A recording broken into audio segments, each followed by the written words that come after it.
Como decía Andrés, comenzamos por la curiosidad de saber cómo habían evolucionado estos poblados y guiados por la inspiración de las fotografías de Kindle. Y en 2016 comenzamos el trabajo. Como veis aquí, esta es una fotografía de Kindle de Vegaviana, que es el buque insignia del programa de colonización, y esta ya es una foto, esta ya es una foto nuestra, ¿vale? 70 años después, aproximadamente, 60 y muchos. Perdona el inciso, Andrés, si quieres, continúa. Sí, bueno, era simplemente abundar en esto. Esta fotografía la tenía José Luis Fernández del Amo colgada en su estudio, un gran tamaño, ¿no? Es una fotografía muy conocida, la lavandera, en el poblado de Vegaviana. Empezamos a reflexionar un poco sobre cuándo se conoce una obra de arquitectura ligada con algunos trabajos que hicimos anteriormente, ¿no? Como la revisita al hipódromo de la Zarzuela, por ejemplo. Y pues empezamos a ver muchas cosas, ¿no? En las visitas a los poblados. No empezamos con una idea preconcebida de publicar o de hacer ningún trabajo, lo autofinanciamos y fue pues, a medida que pasaban los años, cuando ya teníamos un volumen importante de poblados visitados, de los 300 y pico que hay en la península, pues empezamos a ver que podía producirse pues eso, una publicación o algo así. Empezamos a mostrarlo pues, en algunos foros, ¿no? Como el Docomomo. Y pues vimos que había pues, interés por parte de las administraciones, especialmente el Ministerio de Agricultura, que es el que guarda todo este archivo ingente en su archivo de San Fernando de Henares. Y entonces pues, no tenía pues, digamos, un estado actual para entendernos de los poblados. Nosotros no pretendemos tampoco ni pretendimos elaborar todo el territorio porque se nos escapaba, una empresa muy grande, pero bueno, sí que visitamos pues un 10%, ¿no? De los poblados construidos. Siempre son poblados de colonización, no serían poblados industriales, que es el objeto, según hemos visto, de estudio del curso, pero bueno, básicamente podemos indicar pues, un origen común, ¿no? De un acto casi administrativo, un acto de voluntad para crear y ordenar un entorno construido en donde no existían más que alguna preexistencia mínima, como un cruce de caminos con un pequeño... Perdona que te haga un inciso antes de continuar. Os estoy mostrando esto, que es una web que es muy interesante, que probablemente os pueda interesar para vuestros trabajos, que se llama Territorio de Datos, ¿vale? Fue un trabajo de investigación promovido por Media Lab Prado y o sea, el análisis que hacen a base sobre todo analizando datos, que es una colección de artículos muy interesantes si entráis en la web, pero como veis, según entras en la web, ya te muestra este mapa que es muy interesante y es interactivo. Tú puedes mover el cursor aquí y se va viendo desde el origen del programa de colonización, que obviamente grandes rasgos, el programa de colonización, ¿qué es? Para quien no lo conozca, bueno, después de la guerra civil, grandísimos rasgos, ¿vale? Franco decide promover, ya que la industria estaba pues, devastada después de la guerra civil, decide promover la agricultura y también desarrollando la hidráulica, las infraestructuras hidráulicas en España, en parte para promover la agricultura. ¿Y cómo se promovía la agricultura? Pues creando nuevos regadíos en zonas de secano. Y para trabajar estas nuevas zonas de secano tendrían que construirse nuevos poblados que albergarían a los colonos, que serían la mano de obra, o sea, los nuevos agricultores de toda esta nueva España verde, por decirlo de alguna forma, ¿vale? Se construyeron 300 poblados. Como veis aquí, el primero es del 42. ¿Veis cómo van apareciendo? Son los que están en color naranja, ¿vale? Luego también analizan las colonias penitenciarias, los embalses que se construyeron. Los embalses se construyeron para llevar agua precisamente, no solamente para esto, pero fundamentalmente para llevar agua a estas nuevas tierras de regadío.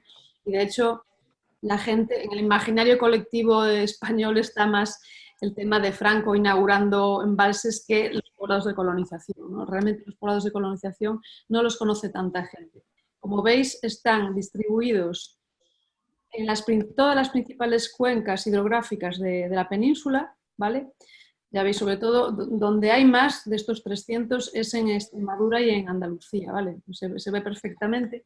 Y ya en el 75, el INC, que es el Instituto Nacional de Colonización, que es quien va a gestionar todo esto, deja paso a lo que se llamaría después el IRIDA, ¿vale? Pero como veis, fundamentalmente, cuando más, la década de los 50 y de los 60 es cuando más poblados se construyeron, ¿vale? Y como veis aquí, pues...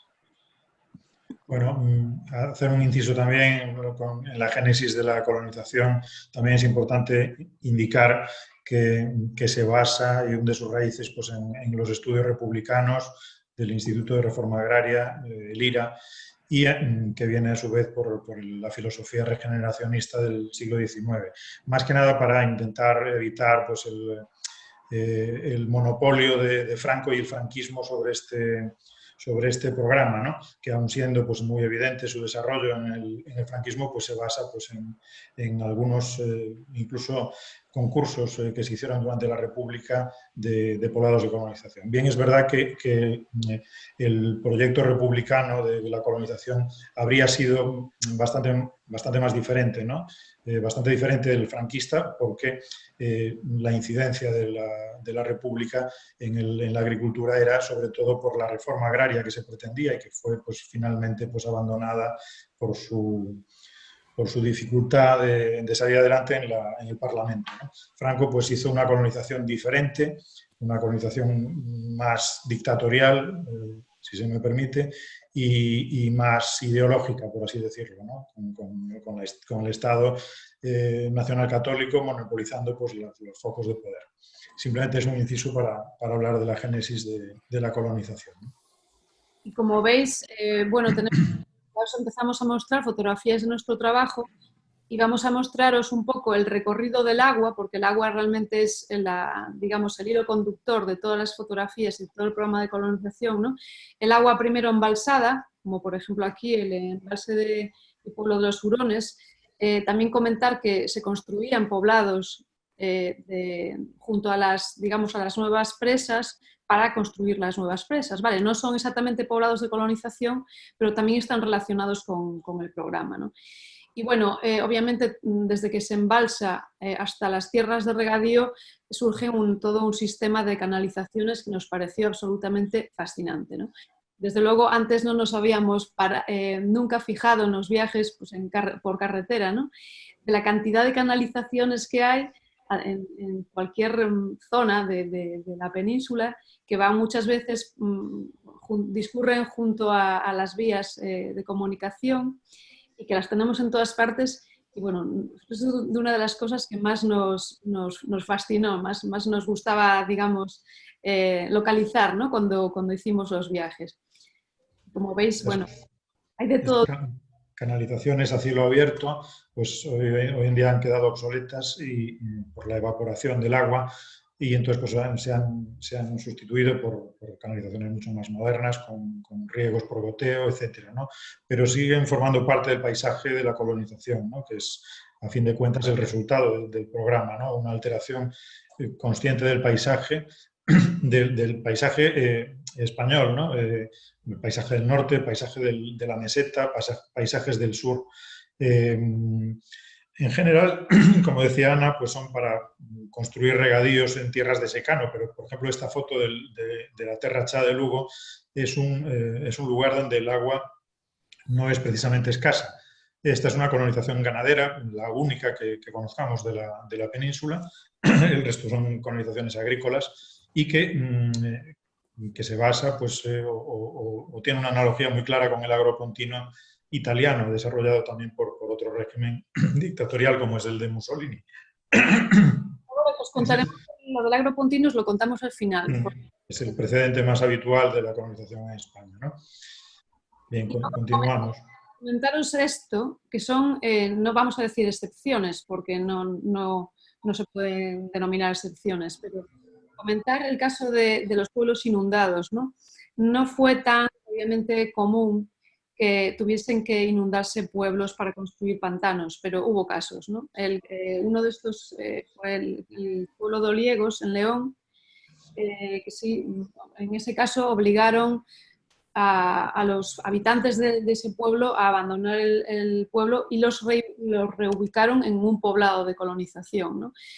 Aquí en el pueblo de lo que fue el antiguo, estos son los restos de los tabiques, de los cierres de las casas, y en la zona construyeron al lado del embalse un memorial que luego replicaron a escala en el nuevo pueblo donde reubicaron a la gente, ¿no? Foncastín, es un pueblo de colonización, ¿no? Nada más hemos estado en este caso, pero que quisimos reflejarlo también en el trabajo porque fue de las parte más dramática, digamos, de lo que es el programa de colonización, ¿no? Cuando los colonos tuvieron que forzosamente abandonar sus lugares de origen, cosa que no era habitual. Normalmente eran totalmente voluntarios el tema de colonizar, digamos, nuevos pueblos. Andrés. Y estos son, bueno, pues como decíamos, pues los distintos cultivos, la nación pues necesitaba, necesitaba de todo, ¿no? Esto es un cultivo de algodón, por ejemplo, que no era frecuente en España, y el instituto pues promovió pues muchos cultivos de carácter experimental, no todos con buenos resultados, pero sí que sobre materias que necesitaba el país, ¿no? En este caso, pues está íntimamente relacionado pues, con lo que después fue el Consejo Superior de Investigaciones Científicas, fundado también en tiempos del desarrollismo y del Opus Dei, ¿no? El programa de colonización se desarrolla durante todo el franquismo. Desde el año 39, que se funda el instituto, hasta el año 71, que desaparece y se funde en el 75 para formar el IRIDA, ¿no? El Instituto de Reforma y Desarrollo Agrario.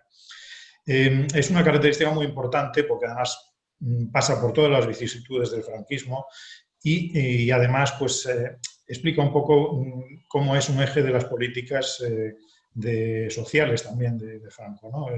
Los agricultores pues finalmente pues formaban parte del ideario falangista de la época y al principio pues estaban inscritos pues en la política hidráulica y agrícola que es la del primer franquismo.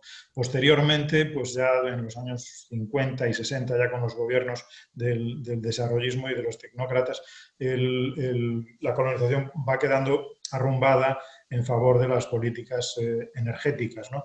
Que con las empresas nacionales y sobre todo pasaría a manos ya del Instituto Nacional de Industria. Ese sería el marco estratégico en el que se fundamenta pues, la colonización. Aquí vemos el anagrama taurino, ¿no? del Instituto Nacional de Colonización, que aparece en las alcantarillas de los poblados, ahora pues quedan ya muy pocos, y que se parece incluso al el anagrama del fascismo de Mussolini y del Agropontino, que es el ONC, la Opera Nazionale dei Combattenti.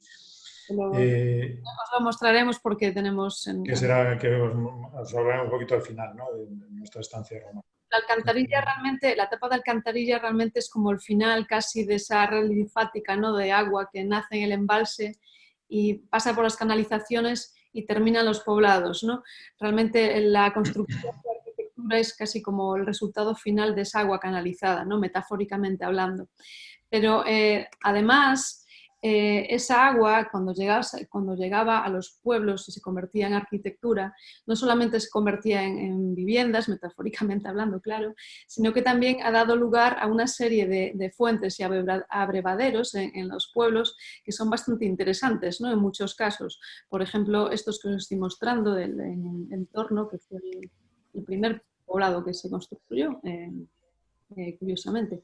Este es en Entre Ríos, esta es de La Sota, luego os mostraremos más fotografías de arquitectura, pero esto es como una forma de mostraros el final del agua, ¿no? De Gaviana. Y aquí ya pues nos encontramos con fotografías de la arquitectura que en principio lo que nos movió fue revisitar, como arquitecto, revisitar y fotografiar la arquitectura, ¿no?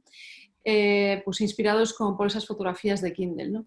Y realmente nos encontramos con una arquitectura, obviamente no en todos los poblados, hemos estado, repito, nada más en 33, no en todos los casos es arquitectura excelente ni de planeamientos urbanísticos excelentes, pero en muchos de ellos sí, ¿no? Sobre todo pues en aquellos que diseñaron pues arquitectos que luego serían pues figuras reconocidísimas de la arquitectura del siglo XX, ¿no?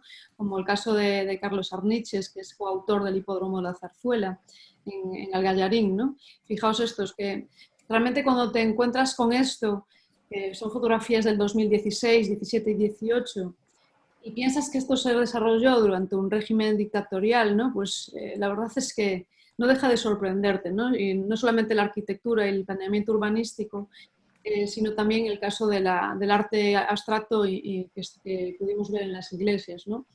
Como veis, pues cosas así, ¿no? Que son fascinantes absolutamente, ¿no? Repito, no en todos los casos, no todos los poblados fueron igual de exitosos si hablamos de arquitectura y de planeamiento urbanístico, pero desde luego son asombrosos y merece la pena visitarlos y sobre todo con la que nos está cayendo hoy en día, ¿no? Que se está hablando mucho pues, de la posible vuelta al campo, ¿no? El teletrabajo, la flexibilidad en la distribución de las viviendas, tantos temas que están ahora mismo muy candentes por el tema de la pandemia, ¿no? Y creemos que desde luego los poblados de colonización son un punto a analizar muy importante porque no podemos olvidar que son, digamos, grupos de población que han sido diseñados hace poco, relativamente, ¿no? Entonces, eso yo creo que les añade todavía un plus de interés, ¿no? En cuanto, si hablamos de esto de la vuelta al campo, ¿no? Como veis, bueno, son algunas de las fotos, tenemos muchísimo material. Hemos estado pues 3 años viajando, eso, 33 pueblos. Tened en cuenta también que el programa de colonización fue supuso la principal migración interna en España en el siglo XX. O sea, se movilizaron 60.000 familias, ¿no? Esto es bastante, es un dato a tener en cuenta y desde luego nos parece todavía increíble que esto no haya tenido la difusión que merece hasta ahora, ¿no? Porque tiene muchas facetas a analizar, pero ya solamente por el tema de la cantidad de gente que movilizó, creemos que ya es un dato muy interesante. Me paro en Esquivel por el tema de la anécdota de Sota cuando diseñó Esquivel, que ya te la dejo a ti para no monopolizar. Bueno, pues Esquivel es el poblado, o el pueblo, mejor dicho, como habría que casi denominarlo ahora, con el que Sota abre su obra completa, ¿no? Que es un proyecto sotiano más, la obra completa me refiero, el libro. Curiosamente, pues es autor de muchos pueblos de colonización, Alejandro de la Sota, pero no los menciona en su obra completa. Abre con Esquivel y pues es muy conocida la anécdota de que pasó pues, unos meses viajando por Andalucía, tomando pues, notas mentales, nunca dibujos ni fotografías, según indicó, acerca pues, de elementos como barandillas, como ventanas, como elementos de y tradicional que él guardó y atesoró en su memoria para dibujar después los tipos de memoria. O eso nos cuenta, ¿no? En todo caso, es importante decir que los pueblos de colonización pues, nacen con muy pocos medios, como podéis ver, y con muy pocos medios incluso en los detalles constructivos, ¿no? Es muy frecuente este acabado en bocateja, que aquí lo vemos en Vegaviana, pero lo veíamos antes en Esquivel, con los pueblos enjabelgados del sur, blancos, pero no son los únicos pueblos o la única arquitectura que existe en la colonización. Si hay algo que hemos encontrado que nos ha parecido muy fascinante es ver cómo el programa variaba sus digamos, conformaciones arquitectónicas bueno, simplemente por las ubicaciones. Aquí tenemos un poblado en Huesca, ya en unas estribaciones casi prepirenaicas, y vemos las diferencias con los poblados del sur, con los poblados de Andalucía y de Extremadura, que parece que son los que en el imaginario colectivo pues, más nos han quedado, ¿no? De las arquitecturas blancas. Aquí hay una reflexión importante sobre la arquitectura vernácula, la arquitectura popular y su vigencia, ¿no? Que es también una reflexión que en esa época pues, existía en los CIAN, en los congresos de arquitectura moderna. A pesar de que España pues, estaba muy atrasada y estaba un poco aislada, pues existía una voluntad por parte del instituto, por su director José Tamés y por algunos de sus arquitectos en entender y formar parte un poco de esa digamos, de ese discurso, de esa discusión internacional que por algunas revistas que llegaban pues se podía barruntar por parte de muchos arquitectos. Y modestamente pues la aportación del programa de colonización pues participa un poco también de esas discusiones, entendemos, ¿no? Sobre todo en los mejores ejemplos, ¿no? Como los de Fernández del Amo, Sota o Corrales, ¿no? Otro punto antes de pasar, Andrés, que es interesante mencionar, que se ve en esta fotografía, bueno, se puede intuir, pero está en otras, sobre todo en el caso de Vegaviana, es la integración con la flora, ¿no? con la naturaleza existente en el lugar, ¿no? Sobre todo en el caso de Vegaviana, ¿no? La integración con las encinas que...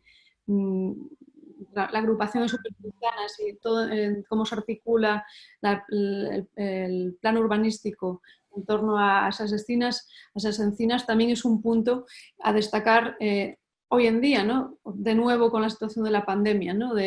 Debemos integrar la relación con la naturaleza, todos estos siguen siendo puntos a tener en cuenta. Y luego otra cosa, me paro en esta fotografía, el diseño de los poblados como núcleos cerrados y terminados, ¿no? El tema del que comentabas tú antes del mosquete, Andrés. Sí, los pueblos de colonización nacen como una estructura terminada. Se faculta a los arquitectos para que terminen el sistema viario y que no dejen cabos sueltos en el sentido de que queden los pueblos a medio hacer. Era uno de los aspectos que se consideraban más importantes. Esto, que todos podemos entender que es una virtud importante, también al final pues es uno de los problemas a los que se enfrentan algunos pueblos que necesitan y quieren crecer, porque no es sencillo pues, a estos organismos pues provocar unos crecimientos, ¿no? Es uno de los problemas a los que seguramente os enfrentaréis también en el caso del poblado que estáis investigando, que es un poblado industrial, ¿no? Aquí vemos pues, el final perspectivo de una de las calles que se remata pues, con unos bosquetes que eran muy frecuentes en los trazados de los pueblos. Entre tráfico peatonal y tráfico rodado, en principio para carros, porque los primeros poblados se proyectaron pensando en el carro, luego vino el tractor, y ahí hubo algunos problemas también con eso, ¿no? Bueno, luego, hablando de otras cosas, por ejemplo, esta fotografía es también curioso cómo algunos poblados han evolucionado. Es desigual la evolución de los poblados, lógicamente, porque siguen siendo pues, poblados rurales y ya sabemos lo que ocurre en España con el tema del abandono del rural, ¿no? Pues ellos han sufrido de la misma manera, de una forma similar, también el abandono, sobre todo si la actividad económica de la zona pues, ha evolucionado peor, ¿no? Pero, por ejemplo, el caso de Gimenells es curiosa, la lechería que hay en las afueras del pueblo, que es un edificio magnífico absolutamente, y parte de sus dependencias se han convertido en un restaurante con estrella Michelin, por cierto. Y aquí sí, es un edificio un poco estudiado, por lo menos nosotros no tenemos mucha constancia de que existan estudios, y tiene unas veletas, por ejemplo, muy sotianas, con una vaca y y un paraguas, ¿no? De este tipo de elementos juguetones que tanto utilizaba Sota en esa época, ¿no? Esto nos permite también introducir un poquito el arte contemporáneo y el trabajo de los artistas que al final pues, fueron llamados sobre todo por Jesús Luis Fernández del Amo, que era a la sazón director del Museo Español de Arte Contemporáneo, y que contó con muchos artistas, por ejemplo, del grupo El Paso. Aquí vemos un pequeño burrito en el poblado del Realengo, diseñado por Pablo Serrano, que ahora al parecer lo han restaurado y está en mejores condiciones. Y al fondo vemos un pequeño juego infantil, que no tenemos más fotos, que es directamente, cuando lo veáis, parece un diseño de Enrique Valles. Tenemos, de todo esto que os estamos contando, tenemos como de 10.000 fotografías. Por cierto, oye, interrumpirnos las veces que queráis, que si no nos enrollamos mucho y a lo mejor estamos dando aquí una chapa Vamos que no merecéis. vamos a intentar aligerar un poco porque creo que estamos siendo un poco densos. Ahora vamos a mostrar un grupo de fotografías de campanarios de las iglesias, porque el campanario es el elemento que se ve desde lejos. O sea, tú reconoces, vas con el coche por España delante y de lejos ves un campanario muy esbelto, muy alto, es muy probable que se trate de un poblado de colonización, ¿no? Entonces vamos a mostrar varios, son fascinantes. También tenéis que tener en cuenta el poder de la iglesia, ¿no? O sea, del edificio de la iglesia, pero el poder que está detrás y el campanario como elementos fundamentales dentro de la planificación. Hay una distinción muy importante por ejemplo, con la colonización italiana, es que en la colonización española el edificio más alto es el campanario y la iglesia. En la colonización italiana es la Torre Littoria, que es el ayuntamiento, ¿no? El poder civil que en España pues, supeditaba un poco al poder eclesiástico. En cuanto al diseño de las iglesias, realmente hemos encontrado cosas maravillosas, y no solamente en lo que es la iglesia, el edificio de la iglesia en sí, sino también en cuanto a todos los elementos litúrgicos que estaban prediseñados, eran normalmente homogéneos, y los murales, etcétera, ¿no? En este caso, por ejemplo, el mural de la iglesia del Gallarín tuvo su controversia porque el mural original era de Millares, pero el obispo de turno pues, se puso muy nervioso porque le pareció demasiado abstracto y lo mandó quitar. Y se tuvo pues tenía una persecución personal contra Millares, contra ese comunista canario, y lo mandó directamente pintar encima. Pero como veis, bueno, este por ejemplo es un Vía Crucis. Este Vía Crucis, ¿no? Maravilloso, es de Villalba de Calatrava, es de Pablo Serrano. Fijaos, ¿no? Es una maravilla. Te encuentras... Simplemente secciones de hierro de distintos grosores y con unas cruces de madera. Es una plasticidad maravillosa. Y bueno, tenemos muchísimas más, obviamente, pero queremos mostraros simplemente una pequeña semblanza para que os hagáis una idea de lo que nos hemos encontrado. Bueno, todo el tema de las vidrieras. El sagrario, por ejemplo, estos son elementos cuyo diseño se repetía más. Y el tema de los cementerios, muy interesante. Los poblados se proyectaron sin cementerios porque pensaron que la gente que había dejado su vida, su lugar de origen atrás, iban a querer enterrarse en el lugar de origen, digamos, de los pueblos de donde de los que venían, ¿no? Y resulta que no. Los colonos generaron tal vínculo con los nuevos pueblos porque realmente ellos tuvieron que crear una nueva memoria colectiva del lugar que colonizaron. Quisieron enterrarse en el nuevo pueblo, ¿no?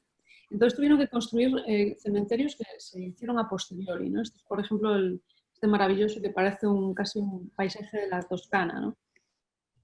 Bueno, y ahora ya entramos en la problemática que más o menos antes esbozó Andrés, de la tensión entre conservación y alteración, ¿no? Realmente estos pueblos, estas arquitecturas homogenizadas, blancas, bueno, eso de Andalucía y de Extremadura blancas, pero bueno, ya me entendéis, conceptualmente blancas, fueron transformadas y tuneadas en la mayor parte de los lugares que hemos visitado por los colonos, porque nosotros como arquitectos realmente te duele, lógicamente, ¿no? Porque ves lugares idílicamente, sobre todo si recordamos las fotografías de Kindle, y luego ves en que se han transformado, pues te duele. Pero la verdad es que hablando con la gente, con los colonos, entendimos perfectamente por qué había ocurrido esto, ¿no?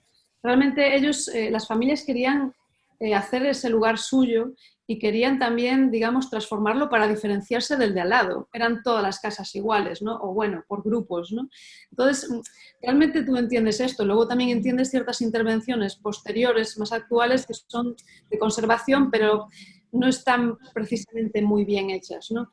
Pero bueno, también caso de otros pueblos, por ejemplo, San Isidro de Albatera no está protegido, pero de Gaviana está protegido, mira, el río está protegido, algunos más están protegidos, y bueno, nos han contado tenemos las versiones de las dos partes, ¿no? Tanto de, por ejemplo, de Rafael Fernández del Amo, que por cierto colaboró con nuestro libro, como por ejemplo del alcalde, ¿no? De Vegaviana, y las peticiones de los colonos, ¿no? De los descendientes de los colonos. Esto es un debate muy, muy interesante que no solamente incumbe, desde luego, a la arquitectura de los poblados, sino a la arquitectura moderna, ¿no? Pero que nosotros la hemos visto, desde luego, en el caso de los pueblos, ¿no? Esa tensión, ¿no? ¿Cómo resolver eso, ¿no? Y bueno, para pasar ya a la parte final, comentaros que, aunque nosotros quisimos, desde luego lo que nos movió fue la curiosidad por ver cómo habían evolucionado aquellas arquitecturas, al encontrarnos con la gente, con los colonos, realmente nos terminamos de enganchar. Fuimos por la arquitectura, pero realmente lo que nos enganchó de verdad, fue encontrarnos con la gente, con sus historias, con esas nuevas, digamos, memoria colectiva que tuvieron que construir a partir de cero, creando nuevas familias. O sea, realmente nos contaron que ellos eran obviamente familias numerosas, además, el régimen, digamos, favorecía a que se implantaran familias con más hijos mejor. Al final acababan todos trabajando en el campo y lo que hacían eran entregarles una vivienda, que eran viviendas muy grandes porque tenían que albergar parte digamos, de la cosecha y también un par de cabezas de ganado que les ayudaban en el campo, en las labores del campo, y ya se me fue la pinza, ¿no? Me acabo de perder yo en el hilo lo que estaba diciendo. Andrés, rescátame. Sí, bueno, nos encontramos con los colonos que son básicamente, nos contaron historias muy similares, ¿no? Historias de Sí, familias numerosas, muy numerosas, ¿no? Con 14 hijos, con 10 hijos y familias que con a base de esfuerzo consiguieron pues estos préstamos, llegaron a terminar de devolverlos durante casi 40 años. Algunos terminaron en los años 80, ¿no? Dependiendo de si los cultivos pues, eran rentables, ¿no? Porque es verdad que en algunas zonas, por ejemplo, la colonización ganadera que antes explicamos en Terracha de Lugo, pues la leche pues, era mucho más rentable que los cultivos, por ejemplo, de algodón, donde pues, a lo mejor pues, una lluvia durante la cosecha los podía pues, destruir.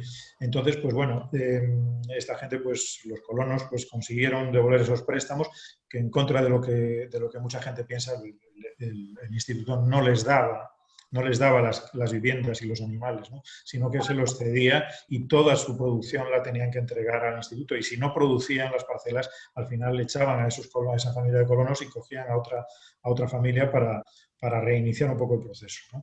Esta es una foto de un colono antiguo, 90 y pico años, el señor Medina, que hizo con sus medios y tiene en su garaje esta pequeña maqueta, una maqueta naif, encantadora del poblado de Esquivel. En Esquivel pues no tienen estas cubiertas las casas, pero él la hizo pues con sus medios, son unas con tetrabricks y pajitas de plástico y bueno, pues es una foto muy bonita de un señor muy especial, ¿no?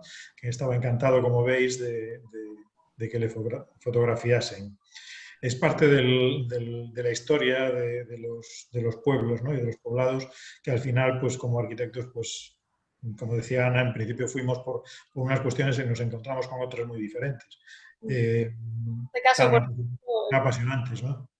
Comentar que los colonos y sus descendientes, incluso sus nietos, están muy, muy orgullosos de pertenecer al pueblo, de lo que hicieron, porque realmente fueron muchísimos años de trabajo a destajo. Nos comentaron que ellos no tenían domingos, o sea, trabajaban constantemente. El único día que podían parar era el día del patrón, que no tenían patrón tampoco. Tuvieron que crear un patrón nuevo para digamos, el nuevo pueblo. En casi todos los pueblos el patrón es San Isidro, porque es San Isidro Labrador, ¿no? Casi siempre el 15 de mayo. Y nosotros aprovechábamos en los viajes, solíamos empezar a trabajar el domingo. En los pueblos más grandes nos quedamos 2 días, cerca del pueblo, no pasábamos la noche allí, porque en la iglesia, digamos, era una buena forma de entrar a la gente, ¿no? Iba mucha gente, solía ir el alcalde, o sea, siempre te ayudabas de eso, ¿no? Y por ejemplo, esta fotografía en el Priorato, este era el hombre del bar El Cine, y muy orgulloso nos mostraba la foto del vuelo aéreo, ¿no? En la introducción Arturo nos hablaba de la reflexión sobre cómo se vive, ¿no? En estos pueblos, pues al final esta gente, los colonos, pues tienen una filosofía muy particular, ¿no? Tienen una filosofía basada sobre todo en la solidaridad entre ellos, ¿no? En apoyarse, y cuando se dice apoyarse es apoyarse. Es decir, si una familia de colonos no conseguía la productividad de su parcela, pues entre todos iban contribuyendo para que fuese o arreglase un poquito mejor la producción, ¿no? Es muy importante esto para ver lo que es el espíritu de los colonos, ¿no? Porque son gente que realmente te abre su vida al minuto 2 de hablar con ellos. A nosotros nos han invitado a comidas, a comuniones, en fin. Aquí vemos, por ejemplo, el cura de Esquivel. Con respecto al tema de la iglesia, pues también hay que decir, o la enseñanza, que son aspectos muy cuidados por un régimen dictatorial, pero que al final, pues en muchos casos, pues se volvían incluso en su contra, ¿no? Porque los curas y los maestros pues apoyaban veladamente, por supuesto, las reivindicaciones de los colonos, y en muchos casos pues no eran instrumentos de dominación, sino parte del pueblo, ¿no? Muchos curas, de hecho, hacían las veces de profesores, porque, por ejemplo, en los poblados que se construyeron la primera parte de la colonización, ¿no? A finales de los 40, a los principios de los 50, donde la situación era mucho peor, ¿no? En España, económicamente hablando, pues nos comentaban que obviamente la situación era muchísimo más dura para los colonos en cuanto al trabajo, ¿no? Y aunque todos los pueblos contaban con escuela para niños, digamos, era utilizado de una forma propagandística por el régimen, ¿no? Que podíamos estar hablando también mucho tiempo sobre el tema de cómo utilizó Franco todo este programa de forma propagandística, ¿no? Pero digamos que utilizar, bueno, también se me acaba de decir. Sí, ¿no? Las escuelas eran escuelas unitarias en origen, y al final ya en los años 60, con los nuevos directrices del Ministerio de Educación, pues ya se cierran estas escuelas y se van a las cabeceras de comarca a estudiar los niños de los pueblos de colonización, ¿no?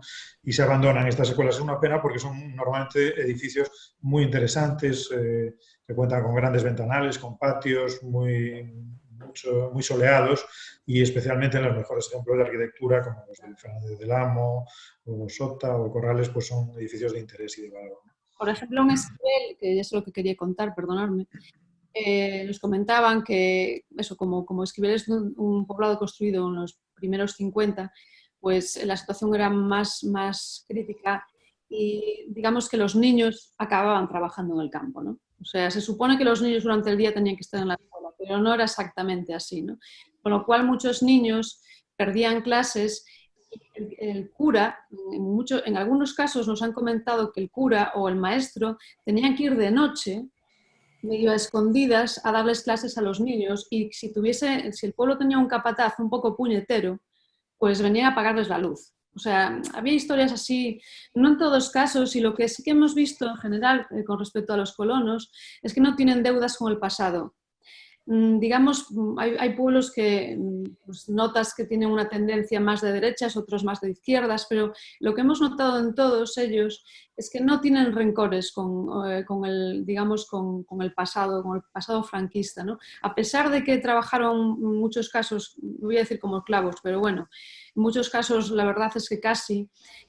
Por otra parte te dicen que para ellos fue una oportunidad, en un momento en que económicamente pues, no había grandes oportunidades para ellos, y tuvieron la oportunidad de progresar, ¿no? Y tuvieron la oportunidad de, a través de mucho sudor de su frente, ¿no? Pues al final de 40 años, pues quedarse en propiedad con esas tierras y esas casas, ¿no? Con lo cual ves una lectura muy equilibrada, ¿no? Del pasado, muy pacífica, ¿no? Eso también nos ha llamado mucho la atención. Y también nos ha llamado mucho la atención ese espíritu tan abierto de los pueblos, de los pobladores, de los colonos. Te daba a veces la sensación de estar en una película del oeste, ¿no? De los pioneros, ¿no? Los colonos, gente empezaba todo de nuevo y como tenían que estar abiertos para unirse con otras personas, pues realmente ese espíritu lo sientes cuando vas a visitar los pueblos. Bueno, volvemos con el tema comentaba antes de los cementerios, ¿no? Y aquí pues puntualizar sobre el tema del relevo generacional, ¿no?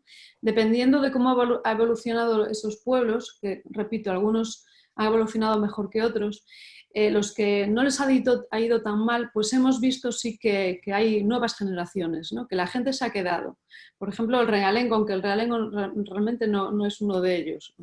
El caso de Entre Ríos, esta es la casa del alcalde que estaba mostrándonos, el alcalde actual además, estaba mostrándonos bueno, una serie de documentales. Por cierto, en la página web del Ministerio de Agricultura, que es quien nos ha financiado el libro, no el proyecto, ojo, el libro, luego os contaremos, hay toda una serie de material fotográfico de la época y videográfico muy interesante. Y además está abierto, este es un documental precisamente que se llamaba España se levanta, me parece, ¿no? Sobre el plan Badajoz. Plan Badajoz, sí.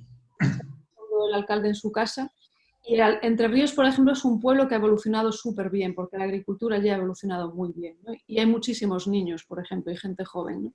Se te filla bastante bien, bueno, hay niños, por lo menos, ¿no? Begaviana, por supuesto, Begaviana súper bien, hemos visto también. Begaviana es el buque insignia de la colonización y, bueno, recibió, pues, incluso en la Unión Soviética, que no tenía relaciones diplomáticas con España, el premio en el año 58 en el Congreso Mundial de Arquitectos, ¿no? Aquí empezamos a ver, pues, el agropontino. El apéndice del agropontino, que os lo queremos mencionar porque realmente el antecedente inmediato o más relacionado con el programa de colonización, que obviamente Franco no inventó nada, pero bueno, ya os lo comentó antes, Andrea, de sus raíces en la ilustración, ¿no? El caso del agropontino es el antecedente inmediato y quisimos también reflejarlo en nuestro proyecto. Esto lo hicimos al final de la última parte del proyecto, ya en 2018, sobre todo animados porque en 2018 nos presentaron, digamos, un previo del trabajo que lo presentamos al Congreso de Badajoz. Nos seleccionaron el proyecto, fuimos al Congreso y allí conocimos al responsable de publicaciones del Ministerio de Agricultura. Le enseñamos la maqueta, le gustó y digamos que ya nos introdujo en el Ministerio y a partir de ahí, pues eso, casi en verano de 2018, tras las primeras reuniones con los responsables del ministerio, sí manifestaron el interés. Y eso también hizo que nosotros dijéramos, pues venga, vamos a echar los restos y nos vamos a Roma. Y estuvimos un mes en Roma y durante una semana estuvimos visitando la región del Agropontino. Cuéntales tú, Andrés. El agropontino se sitúa a unos 100 y pocos kilómetros al sur de Roma. Este es el Mar Tirreno y era una zona que históricamente, desde los césares hasta los papas, hasta la Roma barroca, pues era una zona de marismas insalubres, ¿no? La palabra malaria, pues una palabra italiana.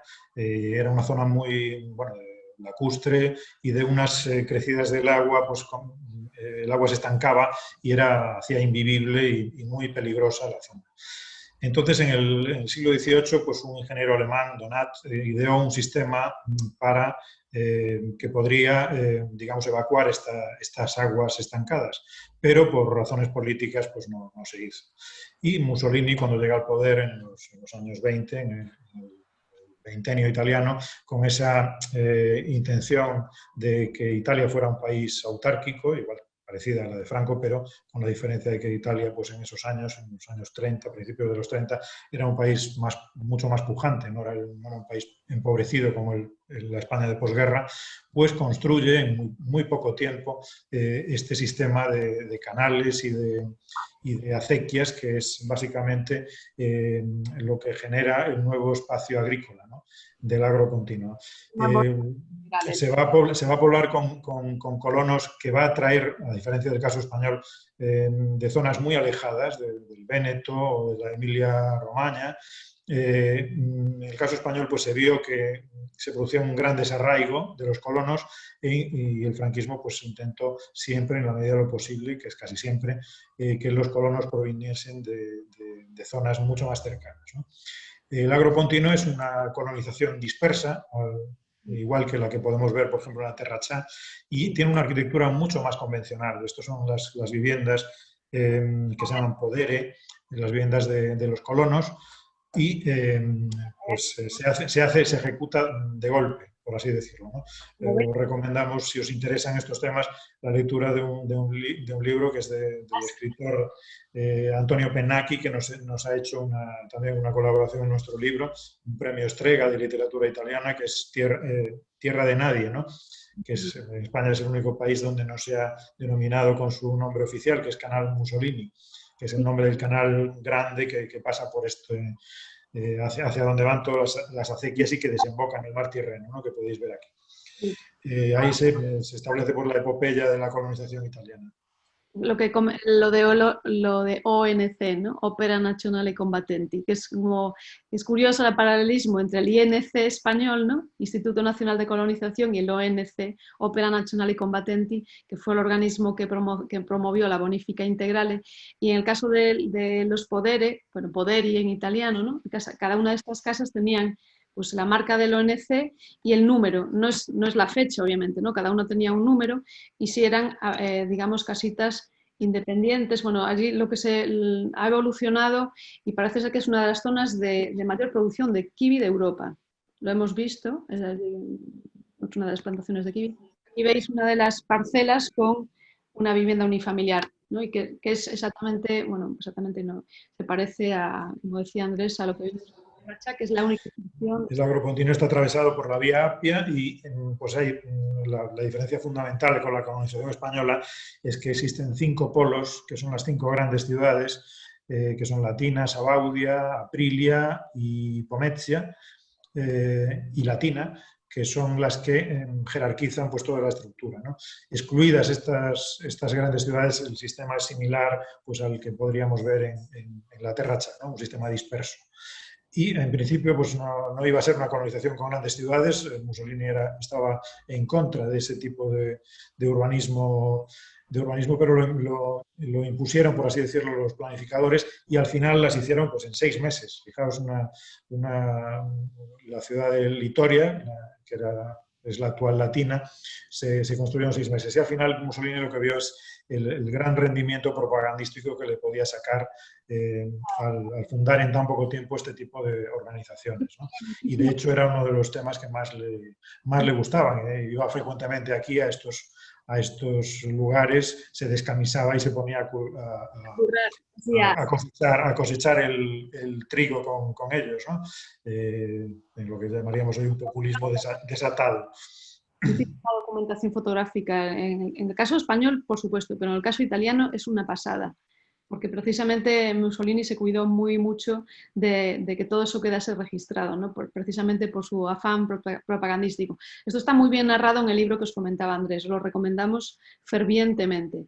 Bueno, y ya para terminar, ahora sí, comentaros que, bueno, finalmente pues todo este trabajo, pues esos años, viajes, fue todo autoproducido, o sea, lo hemos hecho con nuestra pasta. Esto siempre nos gusta decirlo cuando hablamos sobre todo con gente joven, para contar que esto es posible. Quiero decir, hacer estas cosas es posible. Sí que es cierto que te lleva mucho tiempo, mucho dolor de espalda, dinero también, porque aunque vayas siempre a la mínima, pues oye, son muchos viajes que nos hemos hecho, pero a veces hasta tienes suerte y el resultado final se convierte en un libro. El Ministerio de Agricultura, como os comentaba antes, se interesó por las fotografías y bueno, pues todas esas reuniones que tuvimos con ellos dio lugar a que ellos aceptasen producirnos el libro. Eso sí, ellos han pagado el libro.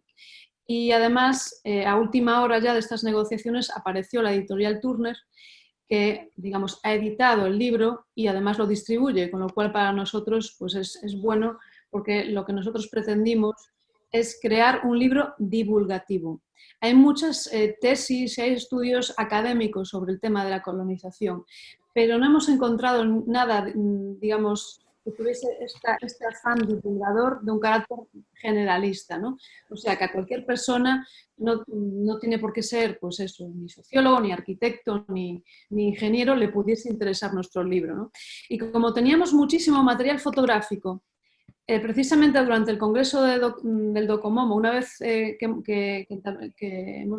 habíamos establecido aquella comunicación con el representante del Ministerio de Agricultura, se nos ocurrió cómo organizar todas estas fotos en torno a todos estos subtemas que os hemos ido medio contando por encima, y nos ocurrió que podría ser interesante pedir textos a personalidades relacionadas con el tema y sobre todo relacionadas con estos pequeños subtemas, ¿no?, que engloba la colonización, pedirles textos cortos y en torno a estos textos, digamos que las fotografías no exactamente que ilustrasen los textos, pero que fuese un poco un diálogo a la par, ¿no?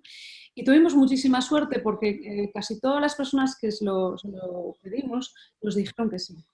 Total, que en el libro contamos con colaboraciones increíbles, tanto de novelistas como de arquitectos, fotógrafos. Antes decía Bea González, por ejemplo, que está con nosotros, que ha escrito un texto maravilloso sobre la fotografía española de esas décadas, ¿no? Ella hizo una tesis sobre Pando.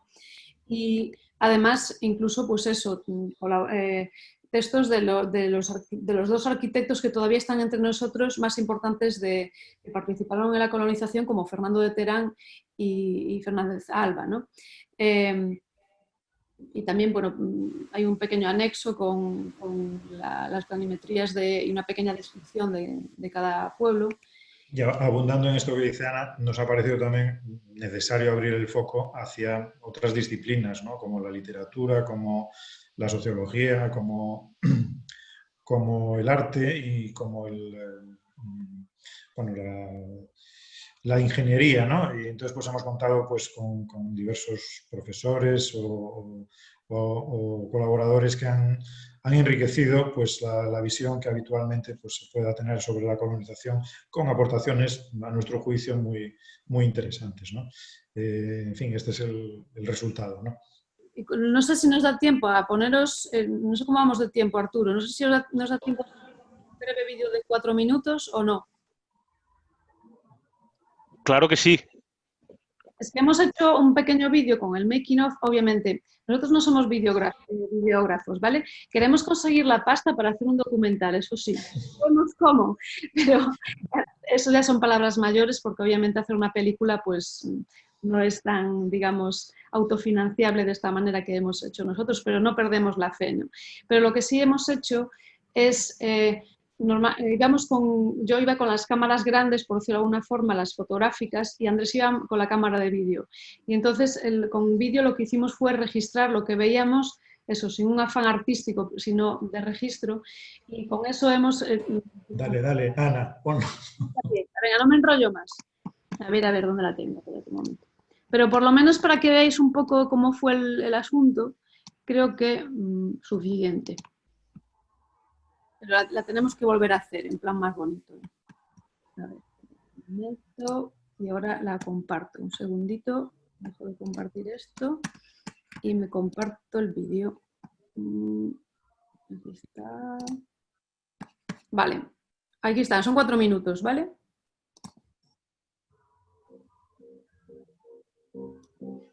Vais a ver un poco, pues estos son las llegadas a los pueblos en coche. Nos cargamos un coche, mi coche murió. Demasiados kilómetros, el pobre.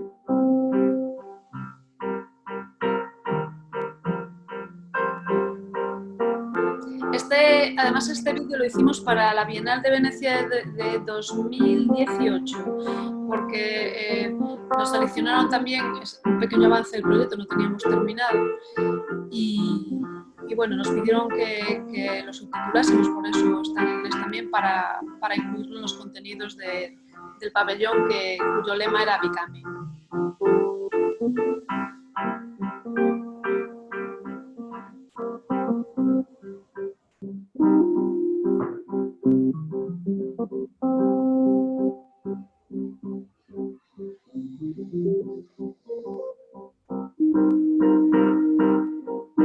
Esto es Vegaviana.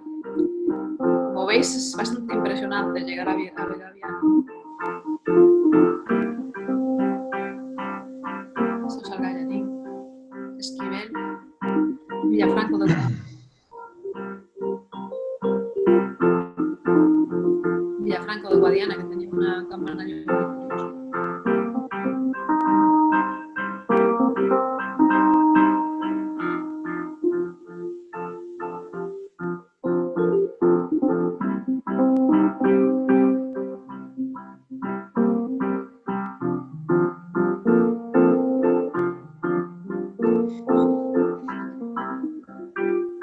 Esta es la iglesia de Villalba de Calatrava, que es maravillosa. Gébora. Es San Isidro del Minar, en Navarra. Es Cerro Sotillo. Vale, me callo.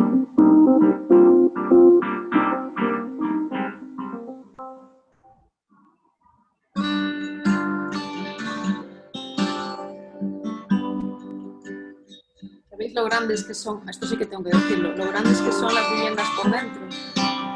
Que tienen estos patios inmensos porque tienen almacén también y ahora pues se ven eso, modificadas, alteradas porque ya no tienen ese uso.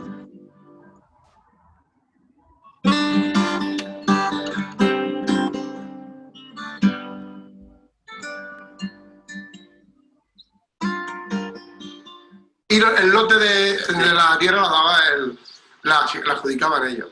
Llevo aquí a 47 años. Wow. Vine con 30 y tengo 77.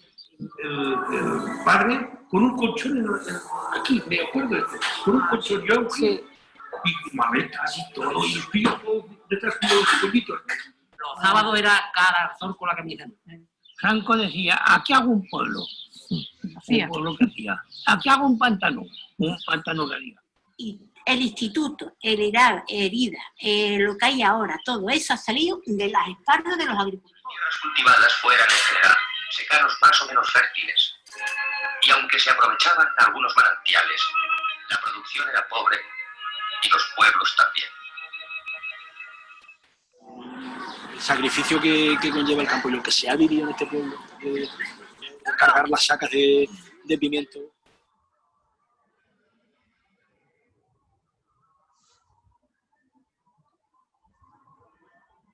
Pero yo nunca la voy a seguir porque lo que he visto es de trabajar, cavando y sudando. Y es lo mismo, y está bien.